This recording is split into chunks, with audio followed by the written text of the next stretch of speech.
Hello, friends, and welcome back to Malicious Compliance Stories. Let's start our video with a story that shows how a simple request for fairness spirals into a full-blown passive-aggressive war between two roommates.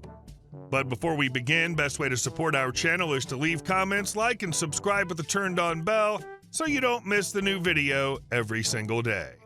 Here we go. The VCR that ended a 17-year friendship. I was sharing an apartment with a childhood friend. We were in our early 20s, partying a lot and still not having grown-up jobs. One of my jobs was bartending, so I could usually live off my tips and keep my head above water. We split the bills 50-50. She'd pay them and tell me how much I owed, and I'd hand over cash from the tip jar. I didn't question it because we'd been friends since toddler swimming lessons, but when I lost the bartending gig, which will probably be another story someday, things got really tight for me. I asked my roommate to pay for her long-distance calls, which I hadn't really been keeping track of up until that point. We're talking $60 in extra charges, so not something that would have broken me if she couldn't. But the $30 from my share of her long-distance calls could have gone towards food or other bills or some decent beer or a concert ticket. Plus, they were her long-distance charges. From her reaction, you'd have thought I asked her to whore herself on the streets or murder her family. She asked me how I had the nerve to ask her for more money when she'd apparently told me weeks ago how broke she was. I remember this conversation, but I didn't think it was a heads-up, I have no money and need you to pay for my phone bill conversation. I thought it was just us complaining about the fact that neither of us had money. We were both broke and I'd just lost one of my jobs. Then she got huffy about how I was essentially taking food right out of her mouth to waste on cigs or booze, which was exactly what she was doing. This girl always had weed and smoked every day. It didn't matter how broke we were, she always had money for weed and cigarettes. This never bothered me because after the rent and bills are paid, your money's your money. My money's my money. We'd actually had that exact conversation before we moved in together. It was a good system. So that's when I started to get pissed off. This fight got ridiculous. It ended up lasting days and ultimately destroyed our friendship. She stopped communicating with me directly, and it became us leaving passive-aggressive notes for each other. I was just as bad. Her petty fed my petty, and I started asking for my $30 in every note. She was away one weekend with her boyfriend when a VCR crapped out on me. It was her VCR, and I didn't break it so much as it died on my watch, but it was still my responsibility. I left her a note to talk to me after work. I was tired of this bullcrap, and I wanted to tell her about the VCR and offer to pay for it to her face and maybe get things back on track again. I got home from work that night to a multi-page, all-caps screed on what an awful person I was and how I broke her effing VCR, so I'd better be replacing it, and I was such a effing bee with no respect for her things, blah, blah, blah. For the kids, VCR stands for Video Cassette Recorder. It was a machine that played videos recorded on VHS tapes. You had to rewind them, and you could actually adjust the quality sometimes by smacking the VCR. It was often used to record movies when Super Channel had free weekends. Truly, those were magical times. Anyway, the VCR was hers, true. However, I owned all of the movies, so I gathered them up and pawned them to buy her a new VCR. The TV was also mine, so I put that in my room along with the PlayStation, the computer, and the crappy stereo. The couch was mine, but I was feeling nice, so I just took the cushions. And the kitchen chairs? Did I mention she was having friends over that evening? Her and her friends had nowhere to sit and nothing to do except admire the brand new VCR, still in the box, and the copy of Kaloo I'd left behind for her nephew. She had a portable stereo, but most of the music was mine, and her speakers were fuzzy and hard to listen to above a whisper. I could hear her bitching about me through the walls and talking about how petty and immature I was being. I asked them to keep it down because I was having trouble hearing my game. I'd also left the passive-aggressive notes on display on the kitchen table so her friends could feel free to peruse and get a sense of how that started. She moved out the next month, and I wrote her a check for her share of the damage deposit minus $30. The bitch of it is, if she just covered her damn long-distance calls or told me flat out she couldn't afford it that month but would get me back as soon as she could, there would have been no problem. Wow, this was an unexpected explosion. Living with friends can be difficult. However, I'm sorry it turned out negatively for the two of you. And our second story. Neighbors cut a tree on our property line, plans to cut 5 more. We have 6 50 to 70-foot pine trees along our property line with a neighbor. Yesterday, we received a voicemail from our neighbor saying a tree service is cutting down 1 or 2 of the trees the following morning and was just letting us know. This was news to us. She did not ask permission, and we did not agree to any trees being cut. We texted back and said we want to speak with the tree company first and to ask the name of the tree company. We didn't okay the work, and they did not respond. The crew came next morning and got to work without speaking with us. We went outside, and the boss said, the neighbor wants it cut, so we're cutting it. He didn't say the tree was sick or dead when we asked. We expressed it was on shared property, but ultimately thinking this was the one and only tree they wanted down, we agreed and they could do the work. We told them to come to us before doing anything to the second tree and inward. They ended up cutting branches from the second tree without asking us. I was sitting out back and heard my neighbor approach them, and they loudly discussed how we tried to shut them down. My neighbor says, too bad for them, we're cutting down all these trees. We went back out front to let the tree service know that we won't okay any additional work. They said when they return, they'll just cut the trees from their property and paid no mind to the fact that the trees may be partially owned. The neighbors came to us and we mentioned that they didn't ask our permission to cut the tree down, to which they immediately raised their voices, started cursing at us, and said we don't have a choice about the rest of them coming down. They said the trees are theirs, but didn't show proof when we asked. I did record the exchange on my phone. Update. After all the drama, we decided enough was enough and filed a lawsuit. The case wasn't just about the money, it was about standing up for what's right. When we finally got to court, it turned out that the trees were indeed on our property.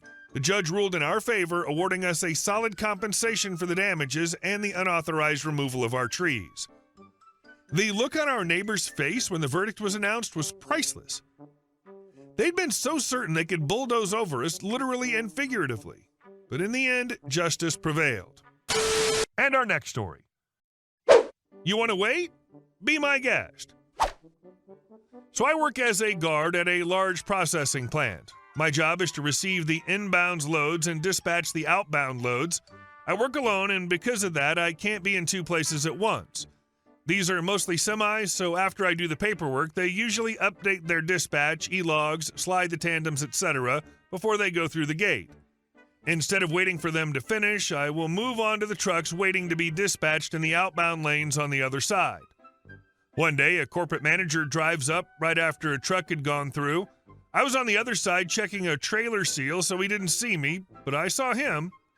He waits at the open gate for about 3 seconds and drives through without checking in. I know who he is, so I'm not worried, but it's annoying because I'm already walking to his car when he drives off, and it's against policy. I don't give it any extra thought, though. 5 minutes later, I get a call from my boss who's at home. The manager, who I'll call Stan, had phoned her at home. My boss goes, he said your post was empty and all the gates were open. He's pissed. I explain what had happened and even send out the footage from our camera system. I sum it up to my boss. Whether or not the gate is open or closed, there are 2 massive signs that say he must wait for a vehicle inspection. So he broke the rules and is upset I didn't prevent him from breaking the rules? From the footage, I see the gate had been open for a grand total of 20 seconds according to the timestamps, and Stan waited 3 seconds before speeding off. I never leave the frame and am clearly there doing my job, just not in his view. My boss says that Stan made a big enough deal out of this to our company that I need to be more mindful of the gates to avoid further problems, but as far as our company is concerned, I did nothing wrong. Be more mindful? Oh, I can do that. For the first couple of weeks when I see Stan's car, I drop the gate so he has to come to a complete stop. I then help every other vehicle out before I open it for him, and I take my sweet time. On a busy day with a lot of shipments, this can be up to a half-hour wait. Then one magic day happens. Stan's on his phone in line, clearly with his mind somewhere else. After the truck in front of him goes through, I drop the gate. Instead of stopping, Stan hits it and snaps the arm off. Now, these gates are built to snap if hit. They rarely do damage if a vehicle does happen to hit them. It's more to stop lost soccer moms than, say, a car bomb.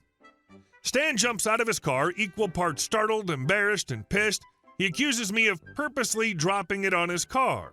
I tell him I'm more than happy to pull up the footage of the incident. The footage shows the gate had come to a full stop for a few seconds before he accelerated into it.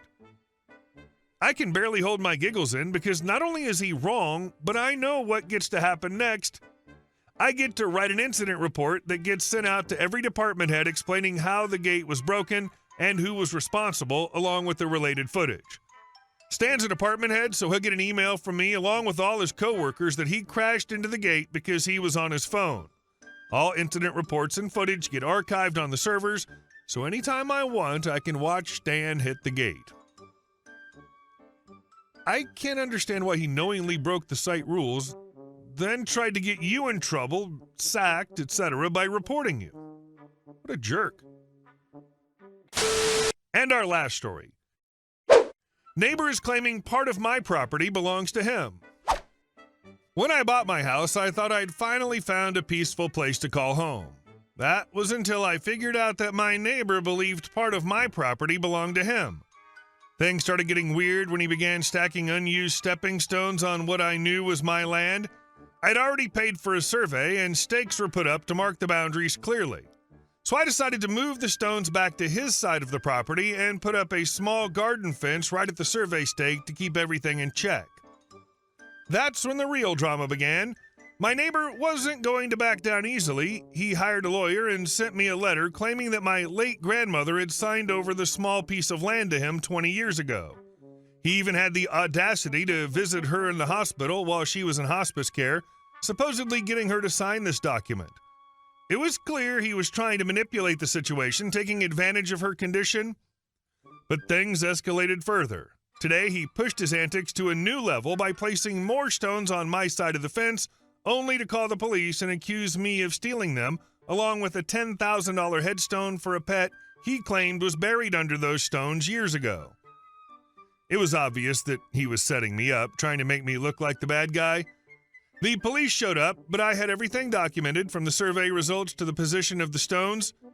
Then he took things up a notch by moving my garden fence and putting up 2 signs in my yard. One warned me not to dig up his buried pets, and the other demanded that I stay away from a sprinkler head that just so happened to be on my side of the survey stake by about 2 feet. The thing is, he had never once mentioned any pets being buried there until now, which made the whole situation even more suspicious. But I wasn't going to let him bully me.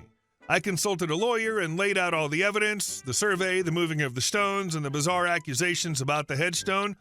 My lawyer was confident that we had a solid case, especially since my grandmother's so-called agreement looked highly questionable. A few weeks later, I received a call from my lawyer. The judge ruled in my favor, dismissing the neighbor's claims about the land transfer. He even warned my neighbor that any further attempts to harass me could result in serious legal consequences. The police also dropped the absurd theft charges after realizing they had been called out based on a fabricated story. Feeling vindicated, I decided to make the most of the situation. I extended the garden along the disputed boundary, planting bright, colorful flowers where the neighbor's stones once lay. Every time I look out my window now, I see a beautiful, thriving garden. A reminder that standing your ground pays off. The neighbor, on the other hand, has kept a low profile ever since.